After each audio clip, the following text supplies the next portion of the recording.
네, 반갑습니다. 요즘 제 설교 가운데서 예화를 제공해주는 대상이 있습니다. 누구겠습니까? 바로 저희 아들 주한이입니다. 주한이가 이제 좀 커가지고 자기의 생각과 그리고 감정, 그런 마음들을요, 잘 곧장 표현합니다. 제가 이제 아이가 태어나고 나서부터 이제 반복적으로 하는 게 있습니다. 자기 전에 항상 기도를 시키거든요. 그래서 이제 어느 날 이제 함께 동일하게 기도를 하자고 이렇게 얘기를 했는데 아이가 이렇게 질문하는 거예요. 그런데 그런데 아빠, 근데 하나님은 왜 눈에 안 보여? 라고 질문을 하기 시작했습니다. 이 질문을 좀 제가 이제 곰곰이 생각해 보니 아이가 생각하기에도 엄마 아빠가 하나님께 기도하고 자자고 하는 그 반복적인 그 삶 가운데서 기도는 하긴 하는데 이 아이가 봤을 때는 하나님이 눈에 보이지는 않는 거죠. 그렇기 때문에 이러한 질문을 하게 되었습니다. 또 그런 것 같습니다. 그런데 저는 이 아이의 질문을 받으면서 이런 마음이 들었어요. 이제 드디어 올 것이 왔구나라고 생각했습니다. 왜냐하면 지금까지 40년 넘게 삶을 살아가면서 지금까지 제가 눈에 보이지 않는 하나님을 알려고 여러 가지 또한 시간들과 씨름하는 시간들, 또한 눈물의 시간들이 있었기 때문에 이젠 그러한 시간을 우리 아이에게 또한 그런 시간들이 이제는 주어지겠구나라는 이 마음 때문에 적잖이 많이 당황을 했습니다. 어찌되었든 저희 가정에서도 이제 다음 세대를 위해서 기도하고 또한 그들의 세대 가운데 예배가 온전하게 세워져야 함을 피부로 느끼게 되는 순간이었습니다. 이번 달의 주제는 예배와 다음 세대입니다. 예배와 다음 세대. 하나님을 예배하는 세대가 되도록 꿈꾸는 것은 바로 신앙을 가지는 부모님이라면 모두가 동일할 겁니다. 다음 세대가 예배로 세워지는 것을 갈망하는 것이 당연하지, 예배가 세워지지 않고 세상 가운데 휩쓸려서 살아가는 것을 신앙을 가진 부모님이 가지는 마음은 아닐 거라는 거죠. 점점 교회학교 아이들은 숫자가 줄어만 가고 있습니다. 요즘 교회학교라고 이렇게 네이버에 검색을 해보니 바로 뜨는, 최신 상단에 뜨는 단어들이 있더라고요. 뭐냐면요, 교회학교를 살리는 매뉴얼, 교회학교 웨이크업 운동, 무너져가는 교회학교 생태계 회복, 이렇게 언급할 정도로 지방의 그 교회들은요, 이 교회학교 그 상황이 심각함을 볼 수가 있습니다. 교회학교 자체가 없는 교회들도 많습니다. 하지만 교회는 이러한 것으로 인해서 자꾸 무엇을 하게 되죠?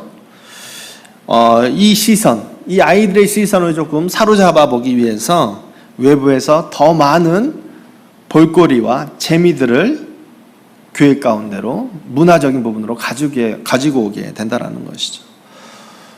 뿐만 아니라 많은 재정과 시스템을 투자하면서 우리 아이들이 정말 세상으로 눈 돌리지 않고 또한 교회 안에서 하나님을 바라볼 수 있도록 안간힘을 쓰고 있습니다.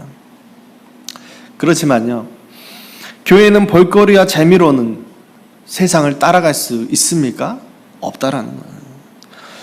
물론 아이들이 그러한 것들을 통하여서 교회에 오게 되고 전도하게 되어지고 또한 그러한 기회나 계기가 될 수는 있습니다. 그런 것을 만들 수는 있겠죠. 그런데 다음 세대들이 그것을 함으로 인해서 그들의 삶 가운데 예배가 세워질 거라고 생각한다면, 그렇게만 여긴다면요, 어쩌면 핵심을 잡지 못하는 대안일 수 있다는 거예요.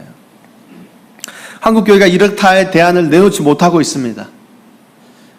그렇기 때문에 많은 부모님들이 이제는 어떻게 하죠? 그 대안을 스스로 찾아 나서기 시작했다는 거예요.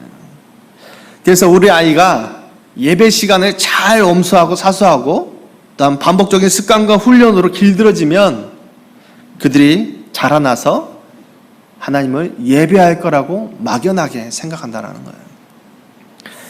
또 말씀을 접할 수 있는 여러 가지 상황과 분위기 속에서 우리 아이들이 그 예배를 경험하면, 하나님을 경험하면 어느 날 갑자기 하나님께서 그에게 은혜를 주셔서 그들도 우리들처럼 예배를 할 수 있는 세대가 될 거라고 굳게 믿고 살아간다라는 거죠. 또한 아이를 사랑하는 어떠한 신실한 목회자, 또한 교사, 이들을 만나게 된다면 이 아이들이 잘 하나님에 대해서 알아갈 것이고 그들이 성장해서 하나님을 예배할 거라고 생각한다라는 거죠. 그래서 부모가 할 수 있는 최선의 노력은 무엇으로 여기게 됩니까? 그렇게 예배를 할 수 있도록 상황과 환경을 조성하는 것으로 멈춰버린다는 거예요. 그것이 바로 부모로서 할 수 있는 최선이라고 생각합니다. 자, 근데 그렇게 한다면 수많은 대한민국 부모님들이 그렇게 하지 않았을까요? 그런데 그렇게 하고 있으면서도 불구하고 왜 지금의 교회학교 다음 세대들은 하나님을 떠나고 예배를 드리지 않는 곳으로 나가게 되는 것일까요? 사실 우리는 바로 이것이 해답이 아님을 다 알고 있습니다. 그리고 해답이 아님을 알고 있으면서도 부모님들은 여전히 그 답 없는 것을 노력하고 있다는 거예요. 하지만 결국에는 무엇으로 여기죠? 은혜가 어떻게 우리들이 노력한다고 해서 되어지는 거야? 그렇지 않아. 하나님의 주권적인 은혜이기 때문에 우리는 그냥 이렇게만 해도 돼. 이렇게 할 뿐이야. 라고 치부한다라는 거예요. 그렇다면 우리가 드리는 이 예배, 다음 세대들이 잘 이어받아서 하나님을 예배하는 세대가 되도록 하기 위해서 무언가 해야 되지 않겠습니까? 하나님께서는 오늘 지금 이것을 우리들에게 말씀해 주시는 겁니다. 다음 세대가 예배가 회복되기 위해서 그들 말고 우리들은 무엇을 해야 되는지 말이죠. 부모인 우리들이 크게 오해하는 것 중에 한 가지가 바로 우리들이 반복적으로 드리는 그 예배가 우리들의 삶에 큰 영향력이 되지도 않으면서도 자녀들에게 그 영향력 없는 것 같은 예배를 드리라고 권한다라는 거예요. 다시 말씀드립니다. 부모인 우리들이 매일적으로 반복적으로 드리는 이 예배가 내 삶에서도 그다지 큰 영향력이 되어지지 않는 것처럼 드려지고 삶을 살아가는데 우리 다음 세대 자녀들에게 이 영향력 없는 것 같은 예배를 드리라고 권하고 있다는 거예요. 부모가 예배를 통해서 큰 영향을 받지 못하는 것 같이 살아가기 때문에 다음 세대도 마찬가지로 부모가 드리는 예배를 드리고 싶다거나 그리고 그 예배를 동경하지 않는다라는 거예요. 즉 예배의 영향력을 부모가 드리는 예배를 통해서 이들은 발견하지 못한다라는 거예요. 자, 그렇다면 부모가 예배를 어떻게 드리고 또한 어떠한 마음과 자세로 예배를 드리느냐에 따라서 다음 세대가 하나님께 예배를 드리느냐 드리지 못하느냐를 결정할 수 있게 된다라는 것이죠. 자, 보세요. 부모가 매번 예배는 드려요. 십수년 예배를 드리고 왔습니다. 그런데 부모가 집에 와서 매일 동일하게 십수년 동안 똑같은 모습만 보인다고 해보세요. 똑같이 화내고 똑같이 분노하고 똑같이 자녀들을 책망하는 그러한 것들만 자녀가 경험한다고 생각해 보세요. 예배를 드리고 와도 여전히 집에서는 그 예배자가 이 가정을 지옥으로 만들어버리는 그 상황을 보면서 어떻게 아이들이 예배를 드리고 왔다고 생각하고 또한 예배에 대한 영향력을 느낄 수 있겠냐라는 거예요. 아마 자녀들은 이렇게 생각할 겁니다. 예배를 드리고 집에 왔다고 하더라도 그 부모님을 보면서 친목 모임하고 왔구나. 동호회 활동 정도로 이들은 생각할 거라는 것이죠. 그래서 내가 해도 되고 안 해도 되는 거라고 생각할 거라는 것이죠. 오히려 이들에게는 예배가 영향력이 아니라 자신이 부모를 떠나서 그 지긋지긋한 그 가정에서 퍼부어대는 그 분노를 떠나서 스스로 독립할 수 있도록 만드는 그 물질이 아이들에게는 더 큰 영향력이 될 수 있다는 거예요. 그렇기 때문에 이 아이들이 무엇을 찾겠습니까? 이 아이들은요, 다른 영향력 있는 것을 찾게 되는 거예요. 영향력 있는 것 같은 것에 이 아이들은 더 투자를 하게 된다는 겁니다. 다음 세대가 그토록 예배를 드리는 세대가 되길 원한다면 바로 부모인 우리가 먼저 내가 드리는 이 예배 속에서 나는 얼마만큼 영향력을 받고 있는지를 점검해 보셔야 되는 거예요. 여러분에게 지금까지 자녀에게 예배에 대한 어떠한 영향력을 보여주셨다고 생각하십니까? 예배를 드리기 전 그리고 예배를 드리고 나서 여러분들은 그 자녀들에게 예배에서 받은 어떠한 영향력을 흘려보내셨냐라는 것이죠.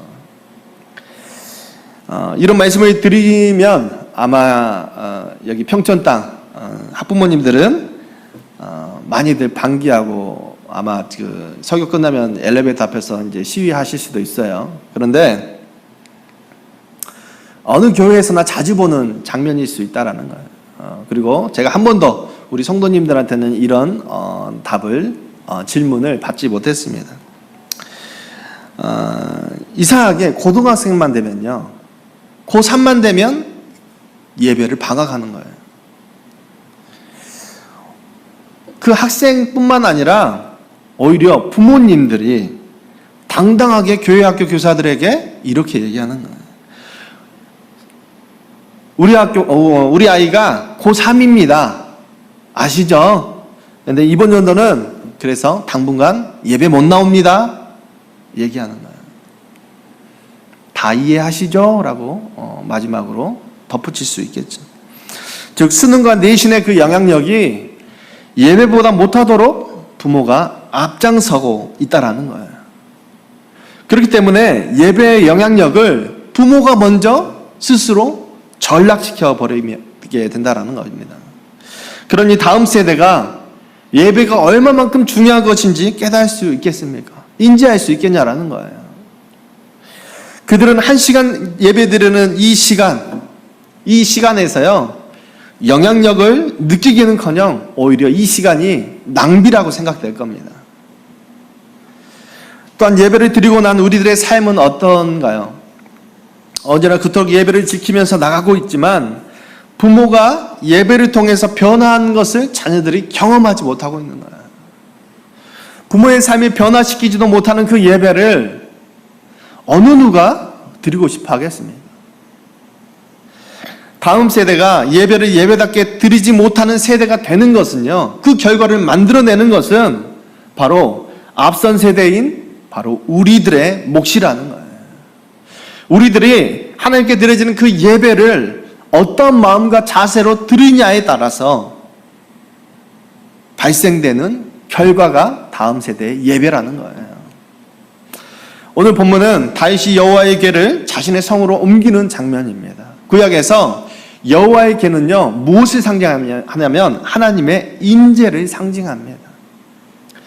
다윗은 왕이 되었습니다. 하지만 다윗은 하나님의 임재의 상징인 그 언약궤를 그토록 자기의 성으로 모시길 원했다라는 거예요. 여러 우여곡절이 있었지만 다윗은 하나님의 언약궤를 지금 자신의 성으로 들여오게 되는, 맞이하게 되는 그 순간을 경험하고 있습니다. 우리가 예배를 왜 하고 있나요? 예배를 왜 드리십니까?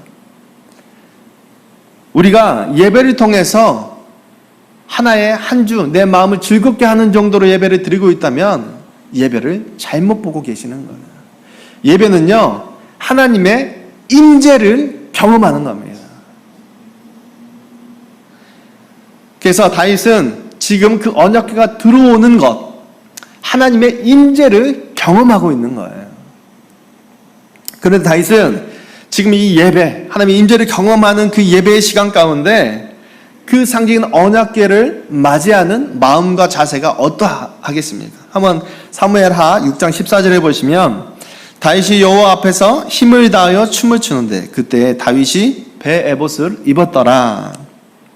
다윗이 드려지는 이 예배 속에서 독특한 특성이 발견되어지는 게 되는 겁니다. 두 가지가 있습니다. 첫 번째로는 힘을 다하여서 춤을 추었다는 거예요. 하나님의 임재를 경험하면서 춤을 추었습니다. 또한 두 번째로는요, 다윗이 의복을 입었는데 어떤 옷을 입었냐면요, 베옷을 입었다라는 거예요. 먼저 다윗은 그 언약궤가 들어올 때 힘을 다하지 않아도 됩니다. 왕이잖아요. 다윗은요, 춤추지 않아도 됩니다. 왕이잖아요. 그런데 다윗은 힘을 다해서 춤을 추고 있다는 거예요. 즉 예배를 드리면서 힘을 다해서 춤을 추었다는 겁니다. 여기서 힘을 다해 춤을 추었다는 의미를 주석에서는 어떻게 해석하고 있냐면, 종교적인 열정과 가슴 밑바닥부터 차고 올라오는 그 넘치는 감격을 기쁨으로 드러내주는 행동이었다라고 얘기하고 있어요. 이스라엘은 풍습이 하나 있었는데 춤추며 노래하며 그리고 악기를 연주하는 것은요, 어떨 때만 하냐면 바로 가장 경사스러운 일을 맞이했을 때만 하는 거예요. 그래서 다윗은 굳이 자신이 그렇게까지 하지 않아도 되는데 바로 하나님의 이 언약궤 임재를 맞이하면서 경험하면서 이렇게 행동으로 보여주고 있다라는 거예요.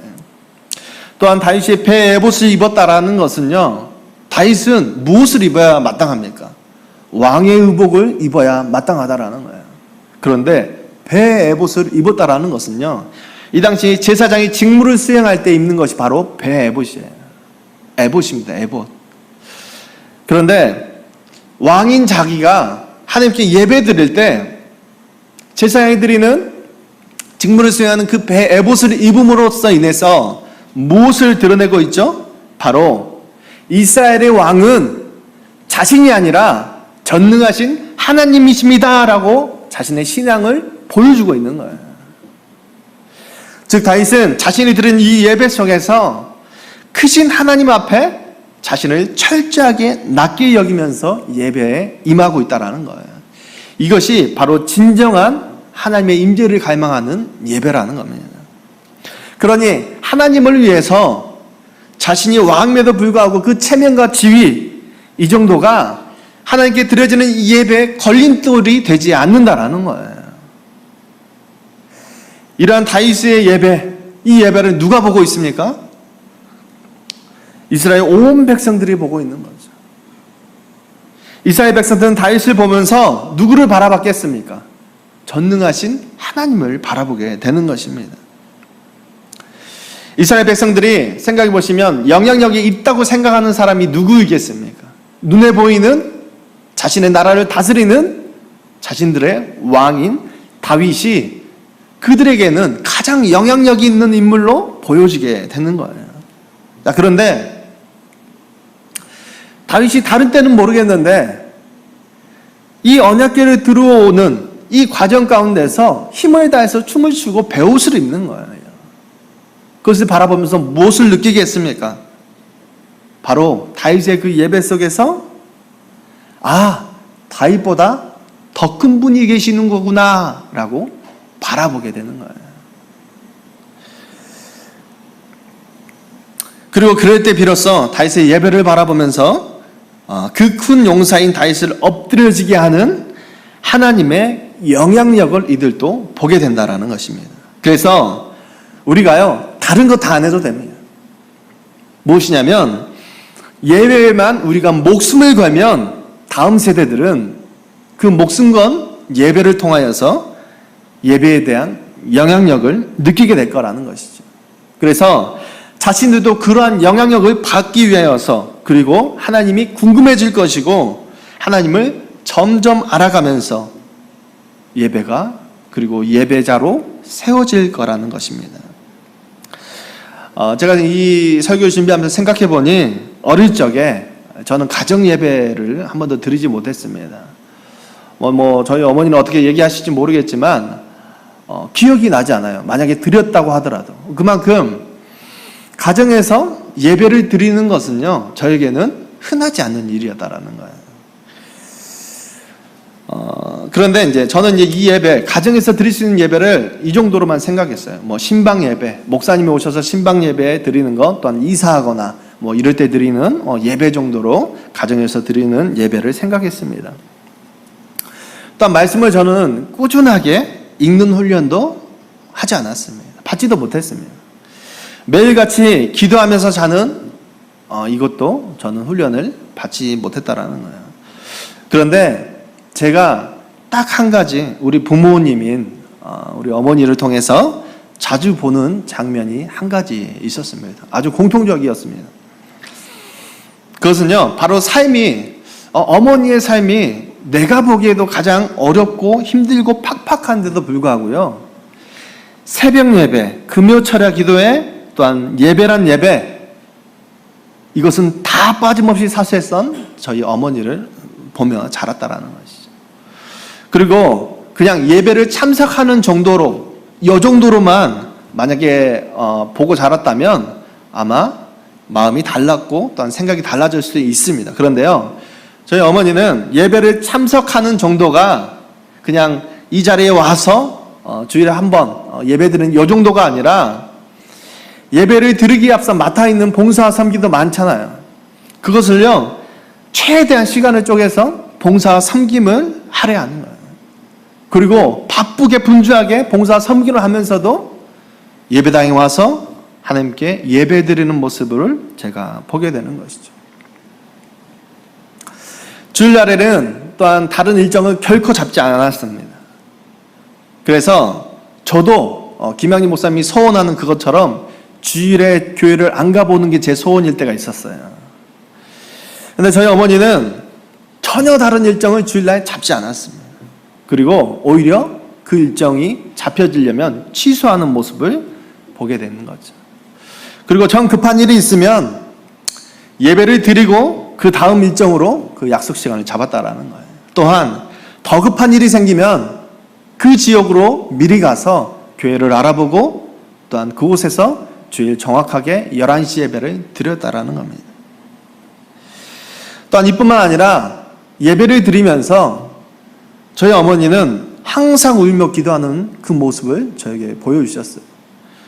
그리고 마치 찬양을 할 때면요, 마치 무엇인가 홀려 있는 사람, 영혼이 나가 있는 사람, 그런 사람처럼 눈을 감고 손을 들면서 하늘을 향하여서 하나님께 찬양하는 그 찬양의 모습을 보면서 자랐다라는 것이죠.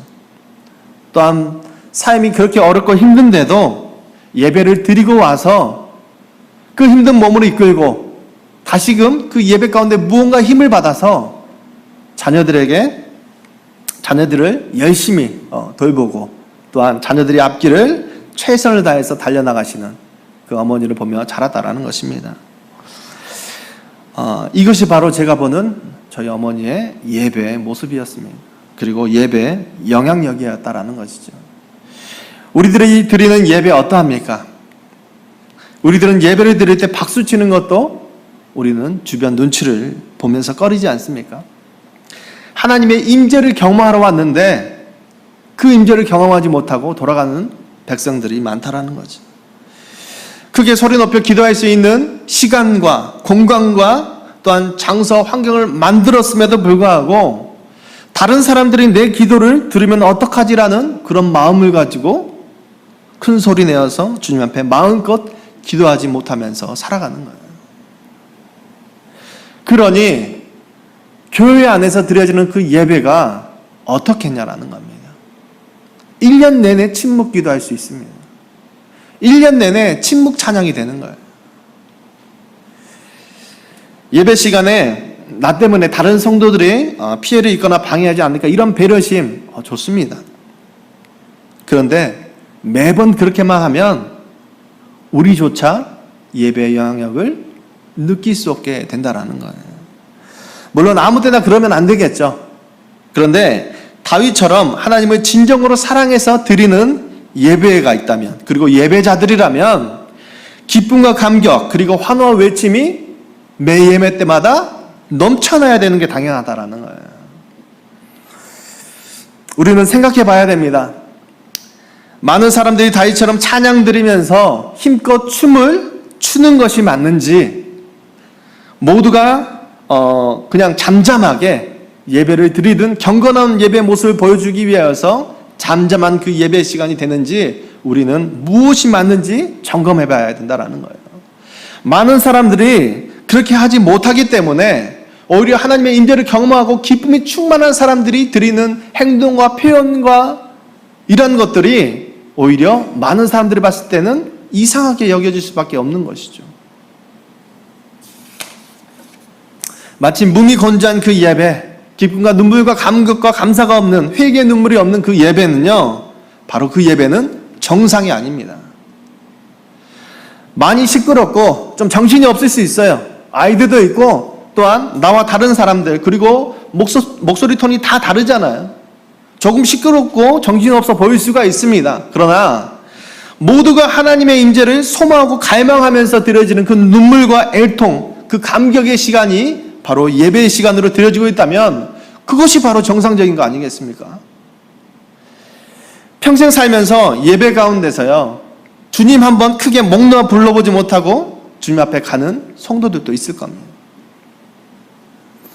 이 임재 앞에서 다윗은 마치 어린아이와 같은 모습을 보여주고 있다는 거예요.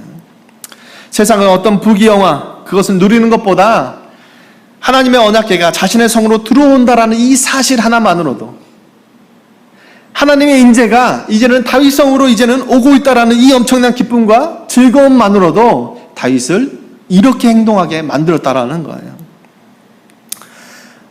다윗은 하나님을 맞이하는 그 시간 가운데 자신의 지위, 신분, 그리고 자신의 소유, 그 무엇보다 그 시간을 가장 영향력 있는 시간으로 여기고 경험하고 있다라는 겁니다.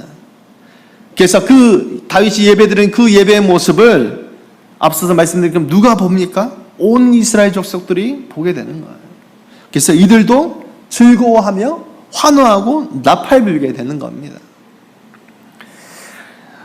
이처럼 예배자가 예배를 대하는 마음과 자세가 주변에까지 엄청난 영향력을 흘려보낼 수 있음을 말씀을 통해서 발견할 수가 있다는 것이죠. 다윗은 여호와의 궤가 들어오는데 또한 자신만 기뻐했던 게 아니에요.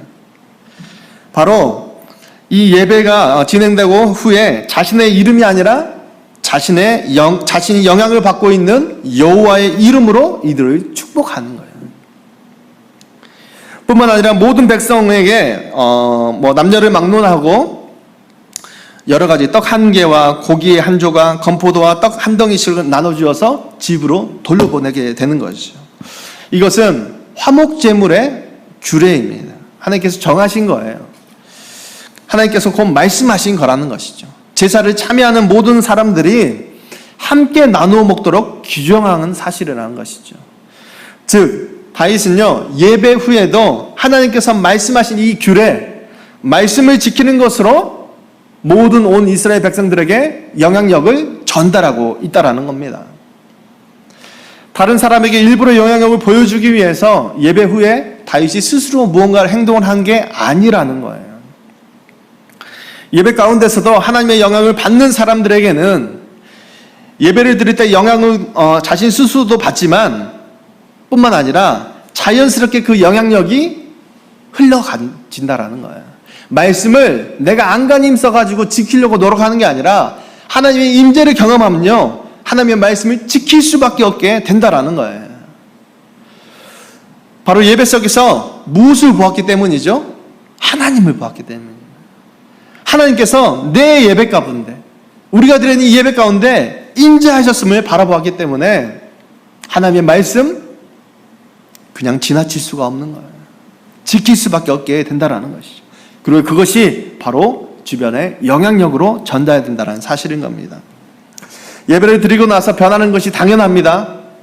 그런데 늘 변하지 않고 예배를 드리고 왔음에도 불구하고 평생을 똑같은 예배, 똑같은 모습으로 일관되게 가정에서 보여주고 있다면 과연 그 예배를 다음 세대들이 정말로 가치 있게 바라보고 영향력이 있다고 생각하겠냐라는 거예요. 이 사람 한 사람도 바꾸지 못하는 그 예배의 영향력이 과연 우리 다음 세대가 어떻게 받아들이겠냐라는 거예요. 이처럼 예배를 통해서 영향력을 받을 때 자연스럽게 이 받은 영향력이 공동체로 흘러가게 되어 있는 겁니다. 또 예배에 대한 영향력을 보여준 대표적인 인물이 누구일까요? 아브라함 아니겠습니까? 이 아브라함은 사랑하는 자신의 아들 이삭을 못했죠? 바쳤습니다. 번제로 바치게 되는 거예요. 무엇을 따라서요? 말씀을 따라서 바칩니다. 아들 이삭은 아버지가 자신을 사랑하는 줄 몰랐을까요? 하나님도 아셨는데 아들은 몰랐을까요? 아들도 알았겠죠. 그리고 스스로 깨달았겠죠. 독자 이삭이잖아요. 이삭 말고 다른 둘째, 셋째, 넷째가 있는 게 아니라 자신 하나밖에 없어요. 그리고 얼마만큼 늦게 아들을 얻었는지 이 이삭 스스로도 깨닫고 있는 거예요. 그러니 아버지의 행동과 마음들 모든 부분들이 얼마만큼 자신을 사랑하지 않으면 안 된다고 바라보았겠습니까? 사랑하는 것이 당연하다고 생각했겠죠. 그런데 이 이삭이 충격을 받습니다. 어디서 충격을 받죠? 아브라함이요, 그 사랑하는 아들을 하나님 앞에 번제로 바치는 장면. 그 상황 가운데서 아들은 충격받는 거예요. 물론 이 말씀을 들을 조금 조심스러운 면이 있습니다. 이제까지 조셨거나 이제 막 깨어나셔서 말씀을 들으신 분은 이렇게 생각할 수 있겠죠. 다음 세대를 세우고 회복하는 것은 우리 자녀들을 다 번제 드려야 되겠구나. 다 손발 묶어가지고 부엌 가서 나는 칼 갖는 모습을 보여줘야 되겠구나. 이렇게 생각하시면 큰 코 다칩니다. 이것은요, 아브라함에게 이 주신 이 번제 사건은요, 하나님의 계획하심이에요. 아브라함은 스스로 생각하는 행동과 결정이 아니라 하나님께서 특별하게 하나님의 그 계획하신 가운데 예수 그리스도를 예표하신 그 사건으로서 이 아브라함에게 허락하신 사건이라는 거예요. 그렇기 때문에 모두 동일하게 이렇게 한다고 해서 다음 세대가 예배가 세워질 거라고 생각하시면 안 된다라는 겁니다. 자, 다시 돌아가서 아브라함은 이삭을 바침으로 인해서 다음 세대인 그 아들 이삭에게 무엇을 보여줬냐면요, 크게 세 가지를 또 보여줬어요. 첫 번째로는 아들 이삭보다 하나님을 더 사랑하는 모습을 아들에게 보여주었다라는 거예요. 이제까지는 자신만 사랑하는 줄 알았는데 자신보다 더 사랑하는 존재가 그 예배 가운데 하나님이었음을 이 아들 이삭에게 보여주게 되는 거예요. 그래서 많은 목회자들, 선교사들, 그리고 많은 성도님들이 오해하고 있는 게 하나 있어요. 뭐냐면요, 우리가 하나님을 더욱더 사랑하고 하나님 앞에 내 삶을 더욱더 다 드리더라도 하나님만 사랑하면 우리 자녀들이 하나님을 사랑할 거라고 생각하는 거예요. 이건 큰 잘못입니다. 큰 착오라는 것이죠. 그렇기 때문에 목회나요, 여러 가지 하나님의 나라와 비전을 이루는 데는 열심히 사랑하고 달려갑니다. 가정은요, 직장은요, 주어진 환경은요, 더 사랑하지 않고 하나님만 사랑하고 달려가게 되는 거예요. 그런데 그 삶을 보면서 다음 세대들 무엇을 생각하겠습니까? 그렇게 좋아하면 당신이나 예배드려 라고 얘기할 수 있게 되는 거예요. 그렇게 목회가 좋으면 당신이나 가 라고 얘기할 수 있게 되는 거예요. 그러니 다음 세대의 예배가 세워질 수가 없는 겁니다. 아무리 목회자라도, 아무리 선교사라도, 아무리 신실한 성도라도 자녀를 사랑하고 하나님을 사랑하는데 자녀보다 하나님을 더 사랑하는 것을 보여줄 때 자녀가 깨닫게 되는 거예요. 예배에 대한 영향력이 있는 거구나 라고 말이죠. 두 번째로, 이삭보다 말씀을 지키는 것에 이 아브라함이 더 무게를 두는 모습을 아들에게 보여주었다라는 거예요. 말씀을 지키기 위해서 이 고통과 손해를 감수하지 않았겠습니까? 아브라함이 감수했겠죠. 먼 길을 떠나야 되고, 더군다나 그 먼 길을 가는 그 시간 동안에 아들을 바쳐야 되는 그 마음, 그 고통과 마음은 이루 말로 할 수 없겠죠. 그런데 그럼에도 불구하고 하나님의 말씀이 떨어졌기 때문에 그 말씀을 신실하게 지키며 나아갔던 그 다윗의 삶을, 아브라함의 삶을 보면서 이삭이 생각했을 거예요. 우리 아버지는 말씀을 지키는데 고통과 어려움이 있더라도 그 말씀이 떨어지면 그 말씀을 지키면서 나아가구나 라고 바라보게 되는 거예요. 그래서 그 영향력을 또한 보게 되는 것이죠. 또한 세 번째로는 아브라함의 선택이 옳았음을 아들 이삭이 보게 되는 겁니다. 아브라함의 예배에 대한 사모함을 통하여서 그의 믿음을 미리 하시고 아들 이삭 대신 무엇을 예비하시죠? 번제물을 하나님께서 예비하셨습니다. 준비하셨다라는 거예요. 그래서 이러한 상황을 바라보면서 이삭은 생각했겠죠. 하나님의 능력, 예비하시고 준비하신 하나님을 경험했을 뿐만 아니라 내가 봤을 때는 미련해 보이고 바보 같아 보였던 그 선택, 그 아버지의 선택이 옳은 선택이었구나라는 것을 확인하게 되는 거예요. 그래서 아버지가 드리는 그 예배를 이제는 영향력으로 바라볼 수 있게 된다라는 겁니다. 이처럼 우리가 예배를 어떻게 드리나에 따라서 우리도 그 예배를 통해서 큰 영향을 받고 다음 세대에서도 그 주변에게도 큰 영향력이 전달되어질 수 있다라는 거예요. 우리가 다음 세대가 예배를 회복하도록, 예배를 드릴 수 있도록 계속 무엇인가를 드리도록 거기에만 집중하면서 안달복달을 하다가는요, 우리도 그 예배에 대한 영향을 받지 못하고 또한 자녀들도 예배에 대한 영향력을 깨닫지 못하고 살아갈 수 있게 된다라는 겁니다. 놓치게 된다라는 거예요. 예배와 말씀보다 우리가 다른 어떤 것을 사랑하는 선택한 모습들을 우리 다음 세대들에게 보여준다면 우리 아이들은 그들이 드리는 그 다음 세대의 예배는 그리 밝지 않을 겁니다. 어느 날 저희 아들 주한이에게 저희 아내가 이렇게 질문했어요. 주한아, 크면 뭐 되고 싶어? 라고 이렇게 질문했다고 합니다. 그랬더니 이 녀석이 무엇이라고 얘기했을까요? 목사가 된다거나 선교사 이런 게 아니었어요. 이 녀석이 얘기하기를 주저없이요, 나는 커서 주여 주여 하는 아빠처럼 되고 싶어라고 얘기하는 거예요. 주여 주여 하면서 아빠처럼 얘기하는 그런 아빠가 되고 싶다고 얘기하는 겁니다. 이 말을 계속 생각해 보면서요, 이제 제가 기도회 항상 우리 공동예배 때, 수요 금요 때도, 그리고 주일에도 마찬가지로 이렇게 기도하기 전에 하는 게 있습니다. 주여 주여를 부르잖아요. 근데 이 아이가 왜 이렇게 얘기했을까 하고 좀 고민해 보았어요. 왜 주여 주여 하면서 울보 같은 그 아빠가 되고 싶다고 할까? 전 쉽게 이해되지가 않았거든요. 그런데 저희 아들 주한이는요, 이 세상에서 저를 가장 힘세다고 생각해요. 아무도 안 웃으시네요. 제가 그만큼 힘이 센가요? 예를 들면 아이가 봤을 때 강한 모습, 그 영향력이 있는 모습은 무엇일까요?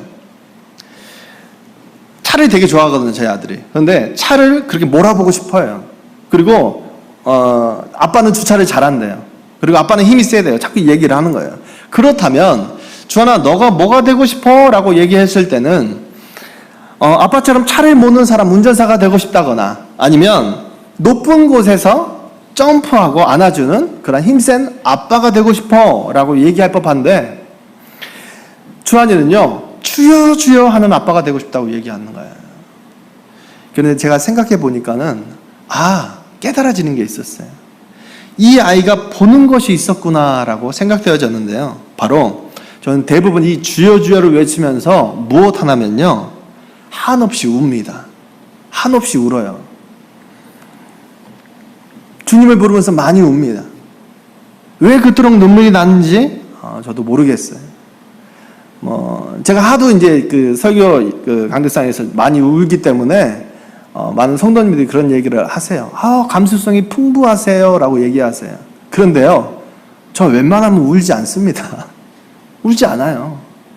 누가 남하고 싸워도요, 맞아도 울지 않습니다.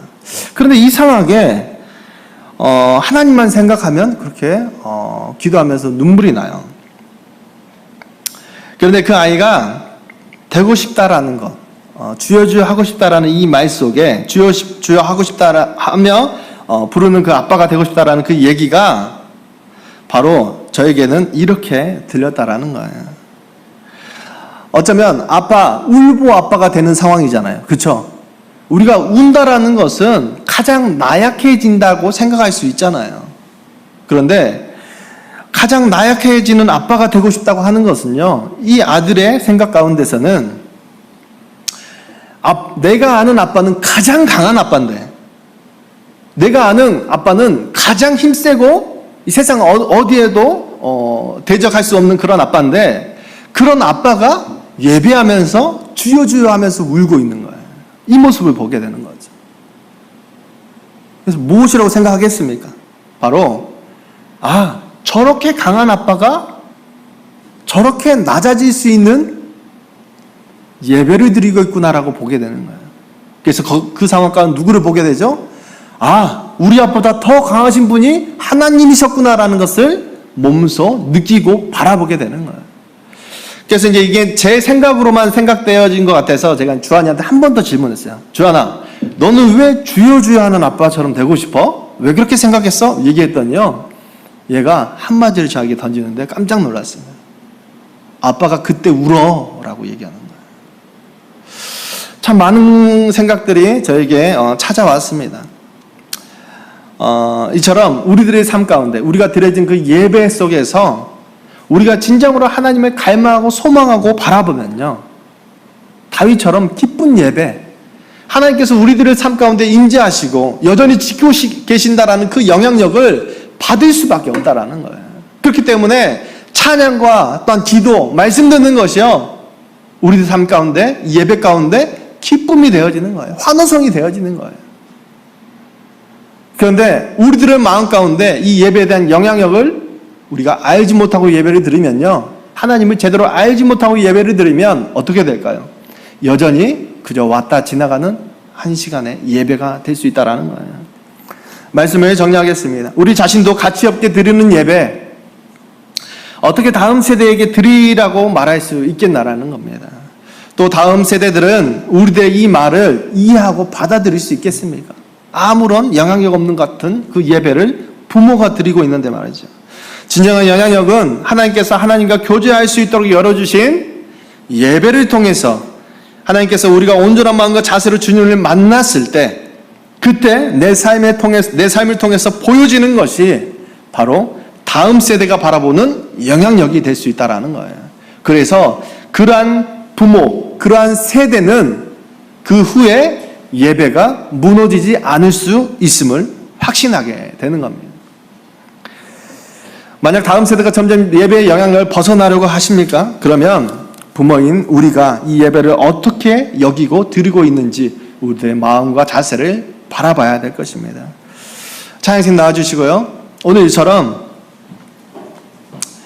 하나님께서는 그저 한 시간 지나가는 예배, 아무런 하나님의 임재를 경험할 수도 없는 그 영향력 없는 것 같은 예배를 드리는 그 예배를 원하지 않습니다. 다윗처럼, 아브라함처럼 자녀들도 사랑하지만 부모인 내 삶 가운데 자녀보다 더 크게 사랑하는 것이 바로 하나님의 예배 가운데에 보여줘야 됩니다. 하나님을 뜨겁게 사랑하셔야 됩니다. 또한 자녀도 뜨겁게 사랑하십시오. 그러나 자녀를 사랑함에 있어서 하나님을 사랑하지 못하겠다고 여기는 예배를 이제는 그만 드리시라는 겁니다. 이 예배를 통해서 우리가 무엇을 깨닫습니까? 우리보다 크신 하나님, 우리가 철저히 낮아질 수 있는 것은 바로 나보다 더 크시고 더 능력이 많으신 그 하나님을 내가 오늘 이 예배 가운데 만나고 있기 때문에 우리가 엎드려질 수 있는 겁니다. 우리들의 삶이 그리고 변할 수 있다는 것이죠. 오늘 시간 이 찬양을 고백하시면서 우리들의 정체성을 다시금 한번 점검하시길 원합니다. 우리는 주의 백성이오니